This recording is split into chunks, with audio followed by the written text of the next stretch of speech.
ترمذی کا ایک خاص اثر ہوتا. آپ کے دانتوں میں تھوڑی سی سان تھی. کبھی غور کیا دانتوں میں حضور کے دانتوں کو، زبان کو، ہونٹ کو، ناک کو، پیشانی کو، بال کو، تلوے کو، ہتھیلی کو، کسی چیز کو چھوڑا نہیں گیا. شمائل ترمذی دیکھ لو، اس کے لیے نبی کی ایک ایک بال کی وضاحت آ چکی ہے، مگر ہم کو فرصت نہیں ملتی ہے کہ ہم اس کو بھی پڑھ لیں. نبی صلی اللہ علیہ وسلم کی لعاب دہن پر، آپ کے ہتھیلیوں پر کتنا گوشت تھا، کیسا آپ کے ہاتھوں میں قوت تھی، سب چیز ایک ایک چیز واضح کر دیا ہے، صحابہ نے نقل کر دیا ہے. ایک چاپٹر ہے ترمذی کا شمائل ترمذی، جس میں حضور کی تمام صفات، حضور کے وصف اور حضور کے جسم سے متعلق باتوں کو جمع کر دیا ہے. ہم کو محبت ہوتی جیسا ہونا چاہیے تو ہم ایک ایک چیز سے واقف ہوتے، کیونکہ جب کسی سے پیار اور محبت ہوتی ہے تو آدمی ان کے بارے میں جانکاری پوری رکھتا ہے، غفلت نہیں ہوتی. تو جب آپ بولتے تھے تو زبان چلتی تھی، دانت کے اس حصے سے ایک سفید روشنی طلوع ہوتی تھی. آپ کا بولنا اپنی خواہشات سے نہیں تھا. وما ينطق، اور آپ نہیں بولتے تھے عن الہوی، اپنی خواہش نفسانی سے آپ باتیں نہیں کرتے تھے. ہم اور آپ جب باتیں کرتے ہیں تو جو دل میں آیا بول لیتے، جو چاہا بول لیتے. نبی صاحب کا امتیاز ہے، اعزاز ہے کہ آپ ہر بات نہیں بولتے تھے، وحی الہی کے مطابق بولتے تھے، اپنے خواہشات سے نہیں بولتے تھے. اب اس کو لوگوں نے گھیرا ہے مختلف اعتراض کے ذریعے سے. وہ اعتراض کیا ہے؟ کبھی کبھی آپ نے زبان سے کوئی بات کہا، پھر بعد میں اس کو آپ نے بدل دیا. اگر وہ وحی الہی سے بول چکے تھے تو بدلنے کی نوبت کیوں آئی؟ سوال ہے یہ. اس کا بہترین سا جواب ایک نہیں ہے، کئی ہے. نبی صلی اللہ علیہ وسلم کو اللہ نے اصول بتایا. اصول کا مطلب یہ ہے ایک قاعدہ کلیہ. اس قاعدہ کلیہ سے آپ نے جزوی مسائل بہت نکالتے. جزوی مسائل میں اجتہاد ہوتا ہے، اپنی رائے ہوتی ہے، لیکن جو اصول اور ضابطہ بنا ہے وہ قانون الہی ہوتا ہے. اس قانون الہی کو سامنے رکھ کر بڑے جزیات نکالتے ہیں، وہ اپنے مسائل ہوتے ہیں. عام آدمی سمجھتا ہے کہ آپ از خود بول رہے ہیں، جبکہ آپ اس قاعدے کو سامنے رکھ کر بات کر رہے ہیں. قرآن کریم سے جو مسائل کا اخذ فرمایا آپ نے، سننے والے کیا سمجھے گا آپ از خود بول رہے ہیں. از خود نہیں بول رہے ہیں، قانون آ چکا ہے، ایک اصول، ایک دستور، ایک ضابطہ آ چکا ہے، اس ضابطے کے مطابق بول رہے ہیں. تو ضابطہ چونکہ اللہ کا ہے، لہذا آپ کی ہر بات اللہ کے حکم مطابق ہے. اور ایک تقسیم کی ہے کہ آپ جو کچھ بولتے ہیں وہ اللہ کی طرف سے ہوتا ہے. یہ کس معاملے میں ہے؟ دین کے معاملے میں. بقیہ دنیا کے معاملے میں آپ اپنی رائے سے بات کر سکتے ہیں. اس پر ایک نظیر پیش کی. یہ واقعہ، یہ حدیث آپ جانتے ہیں، صرف پیش کرنا ہے. کچھ لوگ کھجوروں کے پھلوں میں نر اور مادہ کو ملا کر قلم کرتے تھے، یعنی نر کھجوروں کے شگوفوں کو مادہ کھجور کے شگوفے میں رکھ کر اس کو باندھ دیتے تھے تو کھجور کا پھل بہت آتا تھا. تو آپ نے کہا ایسا مت کرو. اس عمل کو تعبیر کہتے ہیں. تعبیر عین سے نہیں، الف سے. اب برا کے معنی تعبیر، نر مادہ کو ملانا. پھولوں میں بھی اور کھجور کے جو شگوفے نکلتے ہیں، گابھا جس کو بولتے ہیں، خوشہ جو لٹکتا ہے، اس کو ملانے لگے تو اس سال پھل کم آیا. صحابہ نے پوچھا کہ اللہ کے نبی، آپ نے ایسا کرنے سے منع کر دیا تھا، اس سال پھل بہت کم آیا. تو آپ نے یہ نہیں فرمایا کہ پھل کم آئے چاہے نہ آئے تم کو ایسا ہی کرنا پڑے گا، بلکہ یوں فرمایا انتم اعلم بامور دنیاکم، ترمذی کے الفاظ ہیں تم زیادہ بہتر جانتے ہو تمہارے دنیا کے کام، یعنی کہ تم آئندہ سے اب جو میں نے منع کیا تھا ممانعات ختم ہو گئی، رخصت آ گئی، اب تم جیسا بہتر جانتے ہو ویسا کر لو۔ اگر پہلا حکم وحی الہی سے تھا تو اس کو کینسل کرنے کے لیے آپ کو کینسل کیوں کرنا پڑا؟ جبکہ آپ نے فرمایا ضابطہ یہ ہے کہ میرے کلام کو اللہ کا کلام کینسل کر دیتا، لیکن اللہ کے کلام کو میں کینسل نہیں کر سکتا۔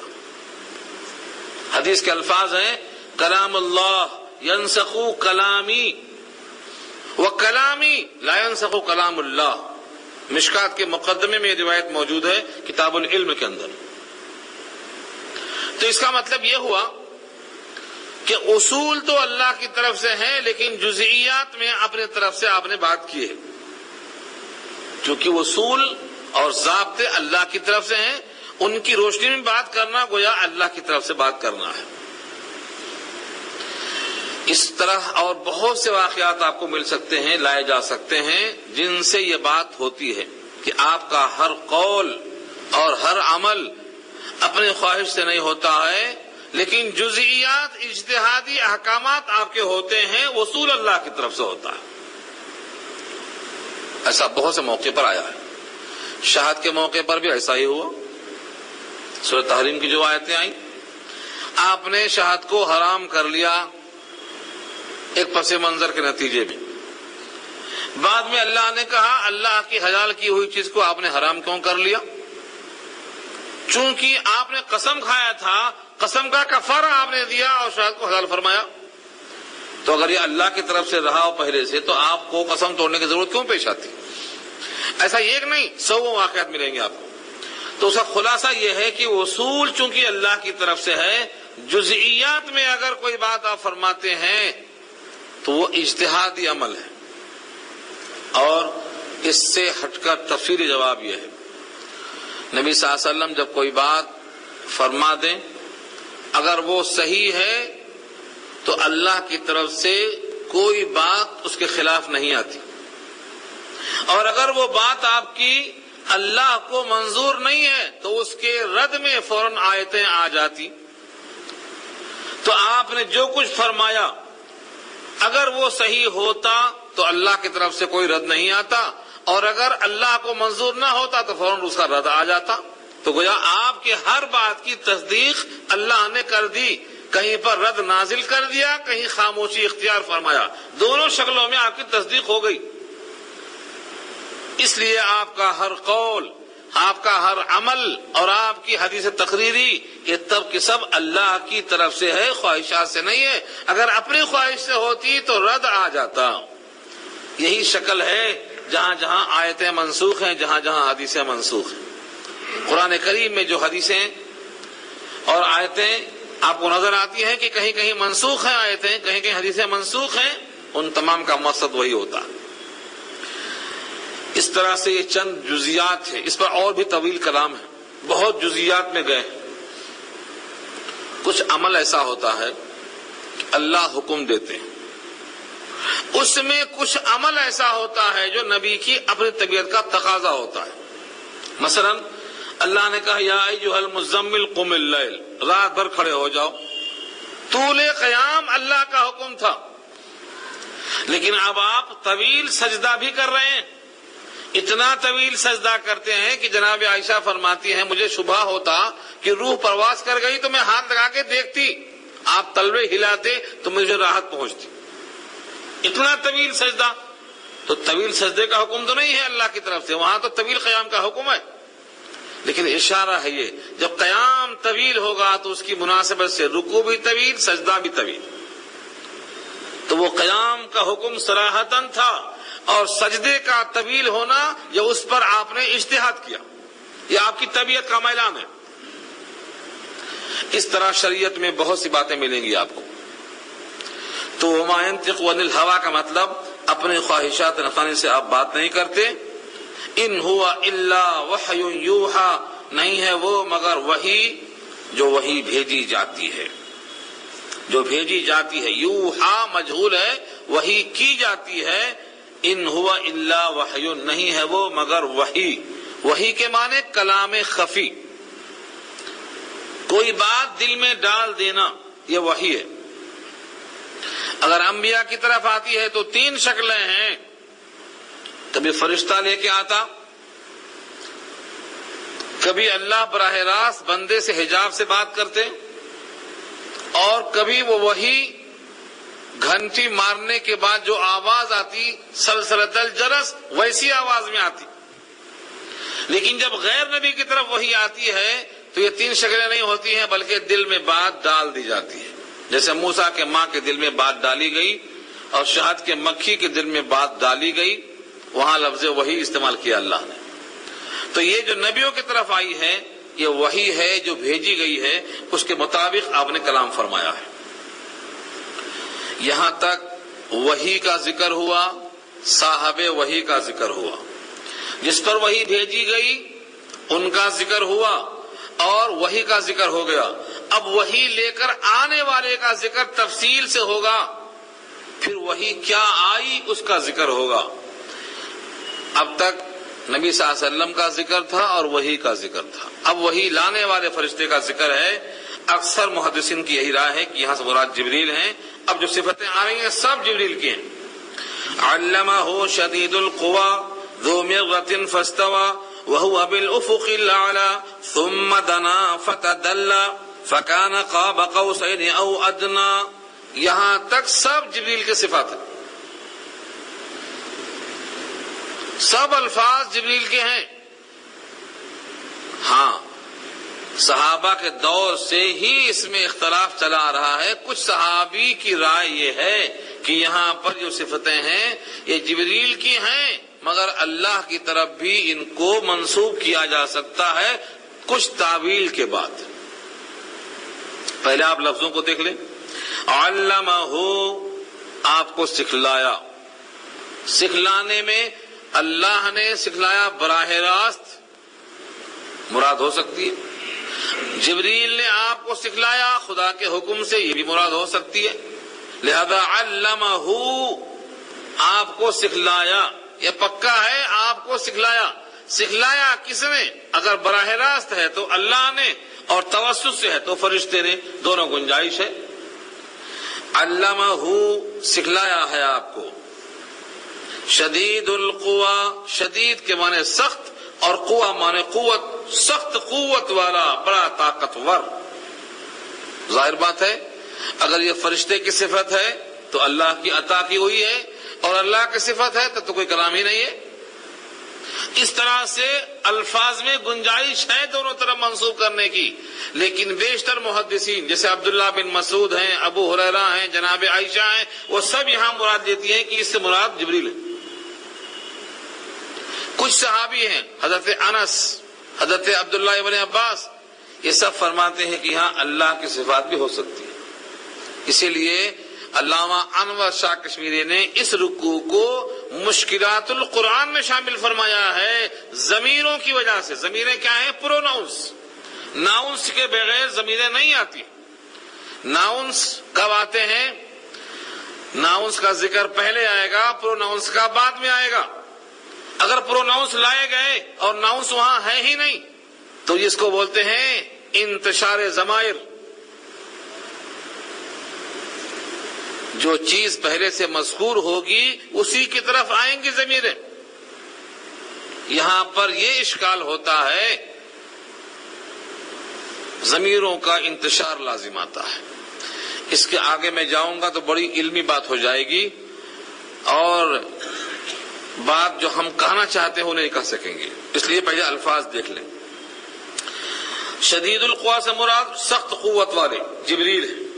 نمبر دوسرا لفظ کیا ہے؟ ذو مرۃ. ذو مرۃ فاستوى.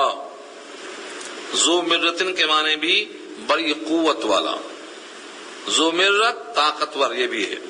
اور فاستوى کے معنی وہ اپنے مقام پر مستوی ہوا. مستوی اور استوا کے معنی اپنے مقام پر بیٹھ جانا. لیکن چونکہ ہر ایک کی بیٹھک اس کی ذات کے لحاظ سے ہوگی، ہم جب سمجھتے ہیں بیٹھک تو مراد دیتے ہیں اپنے طرح سمجھتے ہیں. ایسا نہیں ہے. فاستوا سے مراد اپنی اصلی حالت پر لوٹ جانا. ذو مرۃ بڑا طاقتور ہے، پیدائشی طاقتور ہے، اور وہ فرشتہ اپنے مقام پر درست ہو گیا، یعنی جو اس کے رہنے کی جگہ ہے عام حالتوں میں اس حالت پر ٹھیک ٹھاک ہو جانا. وَهُوَ بِالْأُفُقِ الْأَعْلَى، اور وہ فرشتہ ہے بلند افق پر. افق کہتے ہیں آسمان کا وہ کنارہ جو تھوڑا سا بلندی پر ہو. جہاں چاند طلوع ہوتا ہے وہ بھی افق ہے، جہاں سورج غروب ہوتا ہے وہ بھی افق ہے، جہاں طلوع ہوتا ہے وہ بھی افق ہے. وہ آسمان کا کنارہ جو ذرا اونچائی پر ہو، مگر کنارہ شرط ہے، اس کو افق کہتے ہیں. وَهُوَ بِالْأُفُقِ الْأَعْلَى، اور وہ فرشتہ کہاں ہے؟ افق اعلیٰ پر، تھوڑا سا بلندی پر ہے. ثم، پھر دنا، قریب ہوا. دنا ادنو دنون کے معنی قریب ہونا. دنیا کو دنیا اسی واسطے کہتے ہیں کہ بمقابلہ آخرت کے وہ قریب ہے، تو دنیا ہے وہ. دنا قریب ہوا. کس کے قریب ہوا؟ جن کا ذکر چلتا ہے صحابہ وحی کے قریب ہوا، یعنی نبی صلی اللہ علیہ وسلم کے قریب ہوا. فتدلا، لٹک جانا. تدلا کے معنی آتے ہیں لٹک جانا. جب کوئی آدمی بے ہوش ہو کے گر جائے اور کوئی اس کو اٹھائے تو اٹھانے والا جو جھکتا ہے اس کو تدلا کہتے ہیں. ایک آدمی زمین پہ گر رہا ہے اور ایک آدمی اس کو اٹھانے کے واسطے جھک رہا ہے. اس جھکنے والے کا جو جھکنا ہے یہ تدلا کا لفظ ہے. ثم دنا فتدلا، پھر وہ قریب ہوا اور لٹک گیا، یعنی جھک پڑا. اور جھکنے میں، اٹھانے میں جو قربت تھی، فکان قاب قوسین، پس وہ گویا کہ قربت قریب تھی. کانا کے معنی تھی اور قابا معنی ایک محاورہ ہے، قاب قوسین. قوس کہتے ہیں دھنس کو، جس پر تیر رکھ کے شکار کیا جاتا ہے، اس کو قوس کہا جاتا ہے. ہمارے اردو میں جو قوس ہے، کمان بولتے اس کو ہم، تیر اور کمان. عربی میں اس کو قوس کہا جاتا ہے. آپ کے پاس آسمانوں پر جو بارش کے موقع پر دھنس نکلتی ہے، قوس، اس کو بھی قوس اسی واسطے کہا جاتا ہے کہ وہ دھنس کی شکل میں ہوتی ہے. تو قوس جس کے معنی آتے ہیں دھنس کے، عربوں کا خاص سا یہ تھا کہ جب کسی سے دوستی ہوا کرتی تھی تو کمان اپنی اس کے سامنے والے سے ملا کر جوڑ دیا کرتے تھے.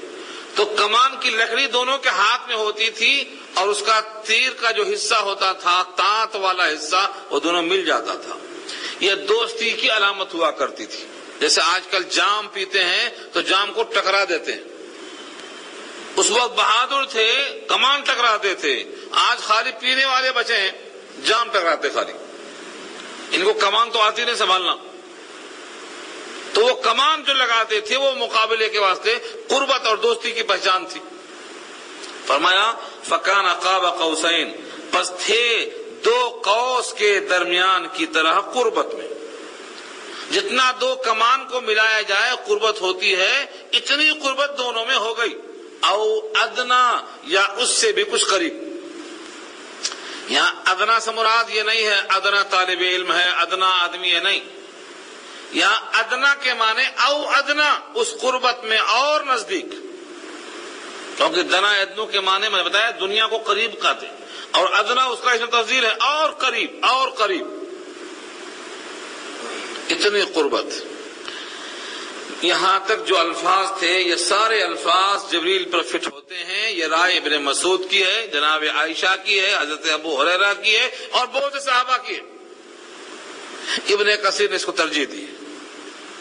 اب سوال یہ ہے، جتنے شعراء کلام پڑھتے ہیں فکان قاب قوسین کو سامنے رکھ کر اللہ کو نبی سے قربت کی تشبیہ دیتے ہیں۔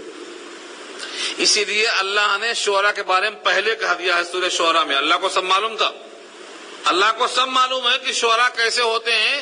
ان شعراء پر تبصرہ سورہ شعراء پارہ 19 میں اللہ نے پہلے ہی نازل فرما دیا، وَالشُّعَرَاءُ يَتَّبِعُهُمُ الْغَاوُونَ۔ شعراء وہ ہیں جن کی اتباع گمراہ لوگ کرتے ہیں۔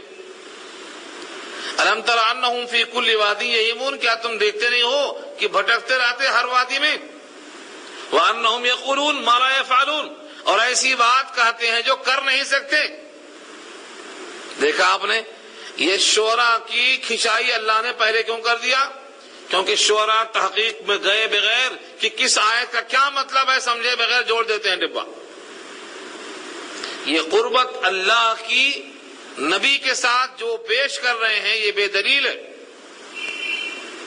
کیوں؟ دو وجہوں سے۔ ایک وجہ تو یہ ہے کہ یہ سورت کا نزول معراج کے واقعہ سے پہلے ہو چکا ہے،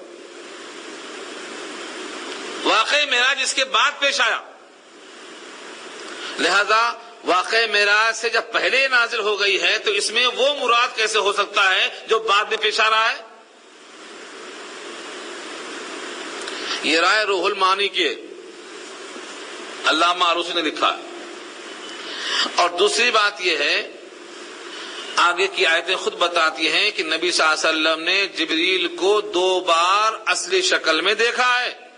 آگے جملہ آ رہا ہے، رآہ نزلۃ اخری وَلَقَدْ رآہ نزلۃ اخری، آپ نے جبریل کو 2 بار دیکھا کھلی آنکھوں سے۔ ایک بار کب دیکھا؟ یہی موقع ہے جب غار حرا سے آپ آ رہے تھے اور راستے میں آواز آئی، اٹھا کر اوپر دیکھا تو وہی فرشتہ جو غار حرا میں تھا یہاں معلق ہے، بیٹھا ہوا ہے کرسی کے اوپر، آسمان میں بیٹھا ہوا ہے، معلق ہے۔ روب طاری ہو گیا، بے ہوش ہو کے گر گئے، فرشتہ اترتا ہے، جھک کے اٹھاتا ہے۔ ایک موقع تو یہ، اور ایک موقع وہ ہے، اکثر کی رائے یہ ہے کہ معراج کے موقع پر ہے، نبی صلی اللہ علیہ وسلم نے براہ راست دیکھا ہے۔ کتنے بازو تھے؟ 600 بازو تھے، جبریل کے 600 بازو، اور اتنا طاقتور کہ مشرق اور مغرب تک ان کا ایک بازو پہنچ سکتا ہے، اور اتنی قوت ہے کہ انہوں نے قوم لوط کی بستی کو، زمین کو اٹھایا، اوپر تک لے کر گئے اور اوپر جا کے اس کو پلٹا دیا۔ ایک ہاتھ میں اتنی قوت دیا اللہ نے۔ سرعت کا یہ عالم ہے کہ وہ ہر کائنات کے حصے میں ایسا پہنچتے ہیں جیسا آپ دسترخوان کے لقمے پر ہاتھ ڈالنے پر قادر ہیں۔ تو یہ ساری صفات کس کی ہیں؟ فرشتے کی ہیں۔ رہا سوال یہ کہ معراج کے موقع پر کیا ہوا؟ کیا اللہ کے نبی نے اللہ کو دیکھا؟ یہ بھی مسئلہ 3 گروہوں میں تقسیم ہے صحابہ۔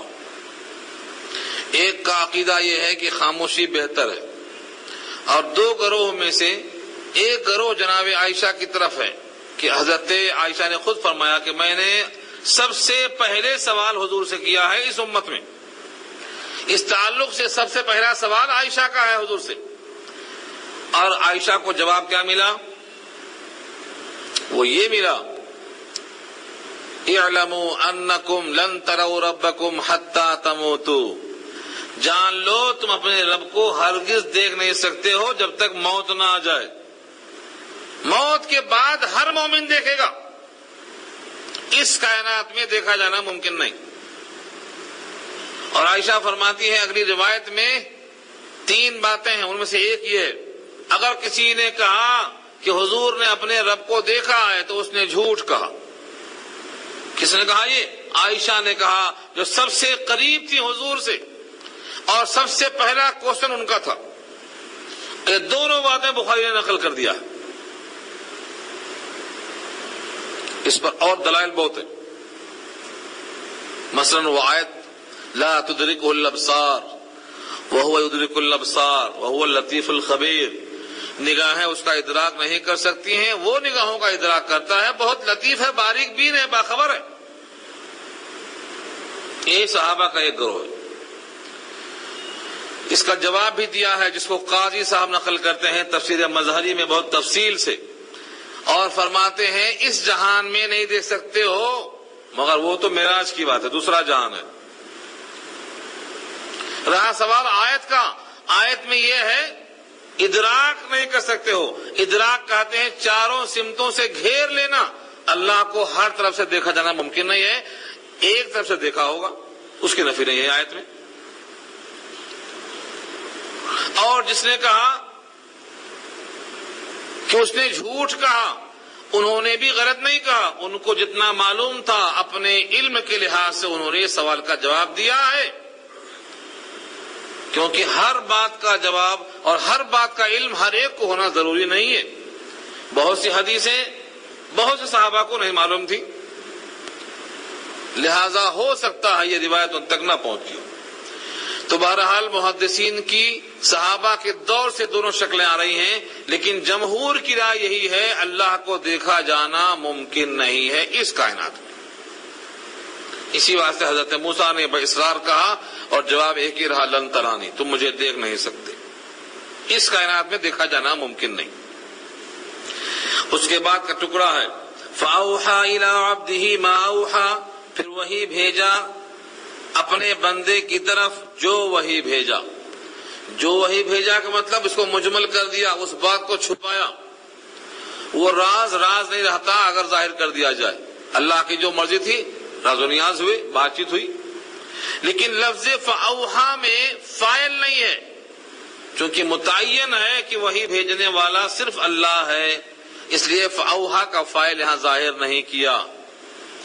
علامہ احمد شاہ کشمیری فرماتے ہیں کہ اس میں ضمائر کا انتشار نہیں ہے، یعنی ناؤنس اور پروناؤنس کا کوئی مسئلہ نہیں ہے، کیونکہ شروع میں اللہ نے وحی کی بات کی، درمیان میں صاحب وحی کی بات کی، اس کے بعد وحی لانے والے فرشتے کی بات کی۔ اب جو وحی بھیجا اللہ نے کیا بھیجا اس کی بات چل رہی ہے، تو بھیجنے والا متعین ہے، جس کے پاس بھیجا وہ متعین ہے، درمیان میں لانے والے کا ذکر تھا وہ جبریل ہے، لہذا ضمائر میں کوئی انتشار نہیں ہے۔ یا علامہ احمد شاہ کی رائے ما کذب الفؤاد ما رأى، ما کذب الفؤاد ما رأى، جھوٹ کہا نہیں دل نے، ما کذبا نہیں جھوٹ کہا، الفؤاد دل نے، ما رأى جو کچھ آپ نے دیکھا، مطلب یہ ہے جو کچھ بھی آپ نے دیکھا ہے دل نے اس کی تکذیب نہیں کی بلکہ دل نے تصدیق کی، مطلب یہ ہے جو دل نے تصدیق کیا آنکھ نے وہی دیکھا، آنکھ میں دل میں مطابقت بتانا ہے۔ کبھی ایسا ہوتا ہے آدمی کوئی چیز دیکھتا ہے، دل بولتا ہے یہ وہی ہے، دوسرا ہے، شک پیدا ہوتا ہے، تشکیک ختم کر کے تصدیق کرنا مقصد ہے کہ جو کچھ آنکھ نے دیکھا اور دل نے اس کی تصدیق کر دیا، اور یہاں شک کی کوئی گنجائش نہیں ہے۔ اے مکے والو، کیا تم اب بھی جھگڑا کرو گے؟ افتمارونہ علی ما یرا، کیا تم جھگڑا کرو گے؟ آ کے مانے کیا، فا مانے تو، تمارون جھگڑا کرو گے۔ جھگڑا سے مراد یہاں کون سا جھگڑا ہے؟ شک ظاہر کرنا، کسی کے بات میں شک پیدا کرنے کو تمارون کہتے ہیں۔ ایسا جھگڑا جو علمی طور پر ہو، علی ما یرا، جو کچھ آپ نے دیکھا اس پر تم کو جھگڑا کرنے کا کوئی حق نہیں ہے، نزاع پیدا کرنے کا حق نہیں ہے۔ وَلَقَدْ رَآهُ نَزْلَةً أُخْرَىٰ، اور تحقیق کہ آپ نے دیکھا ہے ان کو، یعنی پیغمبر نے فرشتے کو، نزلۃ اخرى دوسری دفعہ، ایک دفعہ اور بھی آپ نے دیکھا ہے۔ معلوم کیا ہوا؟ زندگی بھر میں حضور نے اللہ کے طرف سے جبریل کو صرف 2 ہی بار دیکھا ہے اصلی شکل میں، بقیہ جب کبھی جبریل آئے ہیں تو ایک صحابی تھے دہیہ کلبی، ان کی شکل میں آتے تھے جبریل۔ لوگ سمجھتے تھے کہ دہیہ کلبی آئے، مگر وہ فرشتہ ہوتا تھا۔ دہیہ کلبی کون سے تھے؟ قبیلہ خزاع کی ایک ساخت تھی بنی المستلق، اس میں ایک شخص کا نام تھا یہ دہیہ کلبی، انہیں کی شکل میں آتے تھے۔